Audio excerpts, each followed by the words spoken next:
Yo le trader, j'espère que vous allez bien, c'est Ramsès, le trader sympa du quartier. Je suis trader, je suis sympa et peut-être que je suis dans ton quartier. Aujourd'hui dans cette vidéo, on va aller simple, on va faire simple, on va parler d'une stratégie simple mais efficace. Une stratégie tellement simple qu'elle va vous aider à prendre de décisions facilement. Ok, pour cette stratégie, vous n'aurez besoin que de l'outil Fibonacci, ok, et de période séparateur. Vu que période séparateur existe déjà sur MetaTrader, on va plus se concentrer sur l'outil Fibonacci, ok. Alors cette stratégie, vraiment, elle est très simple. Elle est très simple. Elle ne demande pas à avoir des compétences approfondies en trading. Il vous suffit juste d'être capable de reconnaître une tendance, savoir utiliser l'outil Fibonacci et c'est tout. Vous allez comprendre cette stratégie. Avant d'évoluer dans la vidéo, pour ceux qui sont nouveaux sur la chaîne, moi c'est Ramsès, je suis le trader sympa du quartier, le mec sympa qui te partage des astuces, des stratégies, des analyses pour t'améliorer en trading. Et si tu es nouveau, n'oublie pas de t'abonner, liker, de partager. Cela permet d'agrandir la communauté trader sympa du quartier. Et cela me motive à te partager encore et encore de stratégies et de analyses pour t'aider à profiter du marché. Ok? Sans plus tarder, appliquons la stratégie. La stratégie, comme je l'ai dit, elle est vraiment simple. Elle est vraiment simple. Il y a quelques étapes à mettre en point pour comprendre cette stratégie. Premièrement, avant de commencer toute chose dans cette stratégie, vous devez repérer la tendance. Vous partez en daily, vous repérez la tendance. Comme là, en daily, nous savons que nous sommes dans une tendance baissière. Donc, on doit chercher des opportunités de sell. Seulement que la tendance, à ce niveau, elle n'est plus baissière. On part dans une tendance haussière. Pourquoi je dis que nous sommes dans une tendance haussière? Ce point bas n'est pas plus bas que celui-ci. Ce point bas est plus haut. Pour une tendance baissière, il faut que le point bas soit de plus en plus bas et le point haut soit de plus en plus bas. Mais ce point haut est plus haut que celui-ci et ce point bas est plus haut que celui-ci. Donc, on a une contre-tendance ici, on part dans une tendance baissière. Ok? Mais ça, ce n'est pas la partie la plus intéressante. Concentrons-nous du genre, nous sommes dans une tendance baissière. On veut comprendre la stratégie. Nous sommes dans une tendance baissière. Première étape, localiser la tendance en daily. Deuxième étape, aller en H1. Grâce à période séparateur, nous allons voir les points hauts et le point bas d'une journée. Les périodes séparateurs, ce sont ces deux lignes ici. Et ce qui se passe entre deux lignes ici, c'est l'évolution du prix d'une journée. Une journée, et ainsi de suite. Nous étions dans une tendance baissière jusqu'à ce qu'il y ait contre-tendance à ce niveau en H1. Mais nous essayons de nous concentrer d'abord sur une tendance baissière. Imaginons nous sommes sur une tendance baissière. Nous sommes sur une tendance baissière là. Ok? Alors, mais mon période séparateur me montre l'évolution du prix de chaque journée. Parce que cette période séparateur en H1 montre une journée. Une journée. Si vous comptez ces bougies, ça doit nous donner 23 bougies. Presque une journée. Parce que si nous sommes en 1 heure, on doit avoir 23 ou quelques bougies. Alors, qu'est-ce que moi je fais? Deuxième étape. Je trace le point haut et le point bas d'une journée. Nous sommes ici, je trace le point bas de cette journée et je trace le point haut de cette journée. Vu que nous sommes dans une tendance baissière, je dois tracer mes points hauts et mes points bas tout en suivant l'évolution de la tendance. Nous sommes là. Je trace son point bas, lui il est ici. Celui-ci, le point haut a prolongé jusque là. Ok. Vous voyez que nous sommes dans une tendance baissière. Pourquoi le point haut commence à devenir de plus en plus bas? Regardez. Voilà. Maintenant, quand j'ai le point haut et le point bas d'une journée, qu'est-ce que je fais? Là, maintenant, j'appelle l'outil Fibonacci parce que je sais que je suis dans une tendance baissière. Comme à ce niveau. J'ai mon point haut qui est là. J'ai mon point bas qui est là. Maintenant, je ne sais pas ce qui va se passer dans cette journée qui vient, ok? Je sais que nous sommes dans une tendance baissière, donc la tendance doit continuer à baisser à moins qu'il y ait une contre-tendance. Alors, qu'est-ce que moi je fais? À partir du point haut et du point bas d'une journée, je prends l'outil Fibonacci. Vu que nous sommes dans une tendance baissière, je trace du point haut au point bas, comme ça. À travers cet outil Fibonacci, je m'attends à un retracement au niveau 38, 50 ou 61 minutes et 61 pour que le prix rejette, pour que je fasse un sell. Regardez, le prix vient, voilà.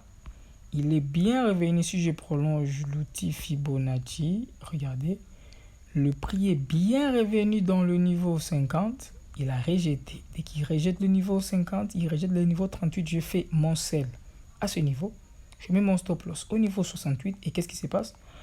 Durant toute la journée, on est baissière. Ok? Ce trade est dans la poche. Comme cette journée s'est terminée, qu'est-ce que je fais? Je trace encore le point haut de cette journée et le point bas de la journée. Sachant que nous sommes dans une tendance baissière, j'ai fait appel encore à Fibonacci du point haut au point bas. Je m'attends que le prix rejette ma zone. Tant que le prix n'a pas rejeté ma zone, je ne prends pas. Regardez, le prix est entré dans ma zone. Le prix est arrivé au niveau 100. Malheureusement, regardez, le prix n'a pas rejeté le niveau 38. Il est entré jusque... Voilà. Cette journée, nous n'avons pas tradé. Nous n'allons pas trader parce que le prix est entré bien sûr sur notre niveau 38, 50 et 61. Mais le prix n'a pas été rejeté. Donc cette journée, on ne trade pas. La journée se termine. Qu'est-ce qu'on fait? Ici encore, je vais tracer mon point haut de la journée, de cette journée ici, et je vais tracer le point bas. Mais bizarrement, regardez, déjà je vois que ce point bas est devenu plus haut que celui-ci. C'est déjà un signe qu'il se passe une contre-tendance. Pourquoi? Pour une tendance baissière, le point bas doit être de plus en plus bas et le point haut de plus en plus bas. Mais ici, on a un point bas qui est plus haut que celui qui est passé. Déjà, ça nous met la puce à l'oreille que ici, on ne va pas descendre. On est en train de chercher une hausse. Ok? Alors, à ce niveau, le Fibonacci, on ne va pas tracer du haut vers le bas, mais on va tracer du bas vers le haut. Je mets ici, j'arrive là. Ok? Ça, c'est de cette journée. Qu'est-ce que je fais? J'attends que le prix entre. Malheureusement, le prix est entré dans ma zone. Il n'est pas reparti. Aujourd'hui encore, on ne trade pas. Ok? Cette stratégie ne va pas vous faire trader tous les jours, mais elle va vous aider à prendre des trades et à risquer peu. Ok? Deuxième jour, on n'a pas tradé.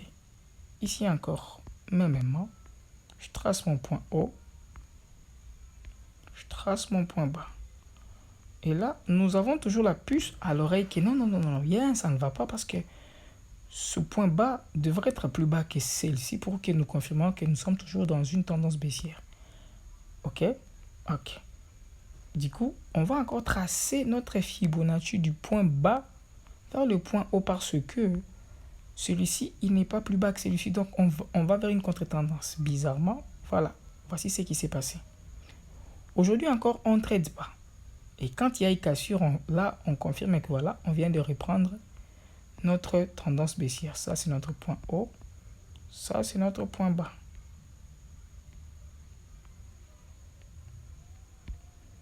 Ok? Faites comme si, voilà, on n'a pas cette information, mais on sait que ce point bas est plus bas que celui-ci. Donc, on est baissier. Qu'est-ce qu'on va faire? On va tracer notre outil Fibonacci partant du haut vers le bas. Si vous ne savez pas comment utiliser l'outil Fibonacci, veuillez le mentionner en commentaire. Je ferai une vidéo uniquement pour expliquer l'outil Fibonacci. Alors, je m'attends que le prix entre au niveau 38, 50 et 61 et que le prix rejette pour que je fasse un sell. On y va. Le prix est entré. Voilà, regardez, le prix est bien entré. Il a rejeté. Si je prolonge l'outil Fibonacci, regardez, si je prolonge l'outil Fibonacci, vous voyez, le prix est bien entré, il a rejeté. Quand il rejette le niveau 38, je fais un sell, je profite de ce quelques pips. Et le prix entre encore ici. Et qu'est-ce qui se passe? La journée d'après, le prix s'en va. Ok? Ici, on n'a pas eu des cassures vers le bas, ni des cassures vers le haut. On peut dire ça, c'est un range. Mais que vient après?